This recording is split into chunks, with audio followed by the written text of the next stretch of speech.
विश्व को शांति का संदेश देने वाले महाकारुणिक तथागत भगवान बुद्ध एवं भारत देश में दोबारा फिर से भगवान बुद्ध के सद्धम्म को वापस लेकर के आने वाले परम पूज्य बोधिसत्व डॉक्टर बाबा साहब अम्बेडकर, इनको मेरा कोटि कोटि नमन है। आप सभी श्रद्धावंत उपासक एवं उपासिकाओं को मेरा मैत्रीपूर्ण जय।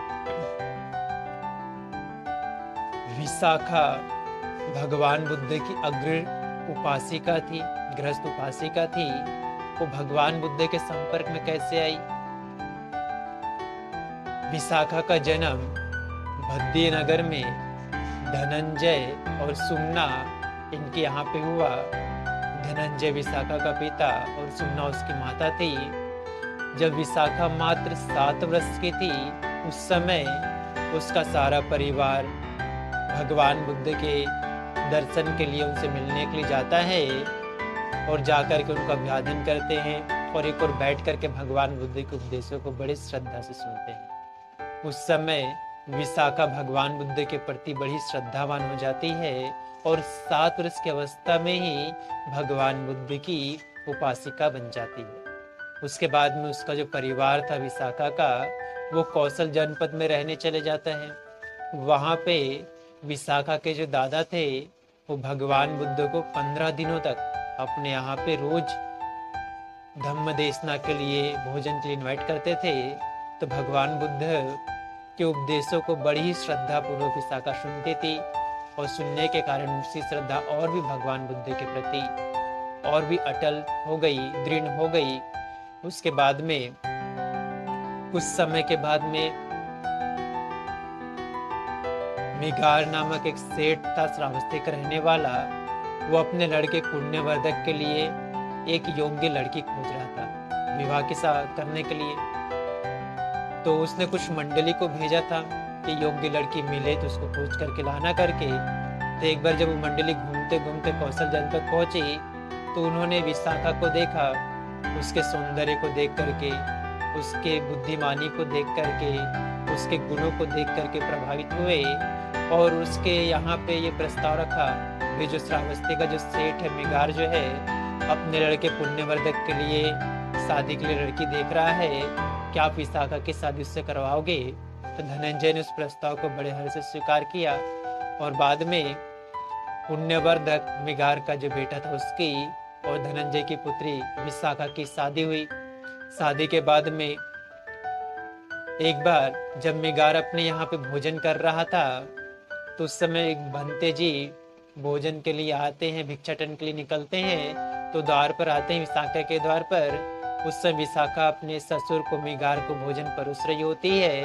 वो थोड़ा हट जाती ताकि मिगार उससे भिक्षु को देख ले, मगर वो अनदेखा कर देते हैं और कुछ भी उन्हें दान नहीं देते। तो विशाखा जोर से कहती है, भंते जी आप आगे चले जाइए, मेरा जो ससुर है वो बासी बासी भोजन खा रहा है। मिगार को बड़ा गुस्सा आता है।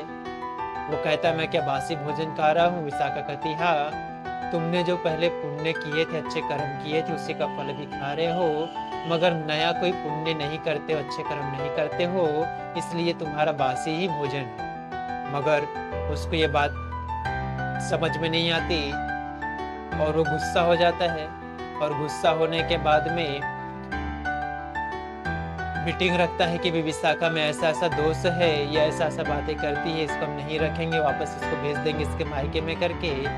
तो जो 8 जो पंच थे वो विशाखा का विवेचन करने आते हैं, सारा पता करते हैं, जांच पड़ताल करते हैं। तो विशाखा में कोई भी दोष नहीं निकलता, कोई भी दोष नहीं निकलता उसमें। तो फिर मिगार और उसकी जो पत्नी है वो विशाखा से क्षमा मांगती है कि भाई हमें क्षमा कर दीजिए, आप वहीं पे रहिए, आप यहीं पे रहो, हम तुमको रखेंगे करके। मगर विशाखा कहती मैं एक ही सर पे रहूंगी अगर तुम भगवान बुद्ध और उनके भिक्षु संघ को अपने यहाँ पे भोजन के इन्वाइट करोगे, धम्म देशना के इन्वाइट करोगे तभी। तो मिगार स्वीकार करता है और विशाखा भगवान बुद्ध को अपने ससुराल में मिगार के यहाँ पे इन्वाइट करती है।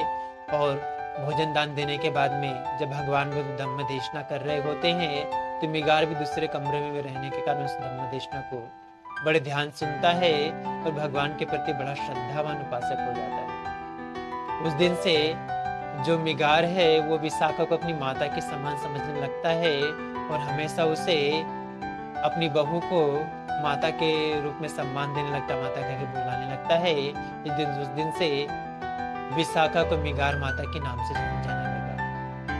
और विशाखा इतनी श्रद्धावंत थी कि 7 वर्ष की अवस्था में ही भगवान बुद्ध के धम्म के प्रति श्रद्धावंत हो गई।